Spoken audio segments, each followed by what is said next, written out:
Qendra kulturore e fëmijëve Kujtim Alia ka qelur zyrtarisht sezonin e ri, duke mirëpritur qindra fëmijë të shoqëruar nga prindërit e tyre në një ceremoni simbolike të zhvilluar në ambient të hapur. Këtë vit qendra ofron 43 kurse të larmishme, ku janë regjistruar rreth 900 fëmijë. Kemi prej kohësh i bajmë përgatitje, prej shtatorit i gjithë stafi i qendrës kulturore të fëmijëve është përndarë për shkolla për me bë dhe promovimin e kurseve dhe mundësive që qendra jonë ofron.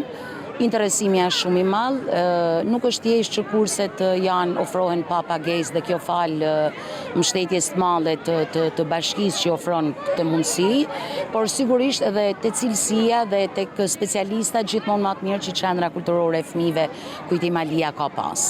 Interesi më i madh është treguar për artet dhe instrumentet muzikore, ndërsa fëmijët kanë zgjedhur kurse sipas dëshirave dhe prirjeve të tyre. Gama e gjerë përfshin muzikë dhe këndim, pikturë dhe kërcim, kurse për instrumente muzikore, gjuhë të huaja, aktrim dhe sport. Me që kisha dëshirë të hine në matematik dhe kam hine në matematik për që kam dëshirë më mësu ma shumë.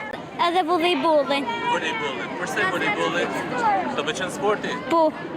Një zog i vogël, dure një djal, ai po dridh dhe thoshe disa fjalë. Instruktorët e kurseve janë profesionistë të përkushtuar në edukimin e të vegjëlve, duke u mundësuar atyre zhvillimin e talentit dhe njohurive në fusha të ndryshme artistike, sportive dhe edukative. Qendra kulturore e fëmijëve Kujtim Alia vijon të ruajë rolin e saj të rëndësishëm në jetën kulturore dhe edukuese të fëmijëve shkodran.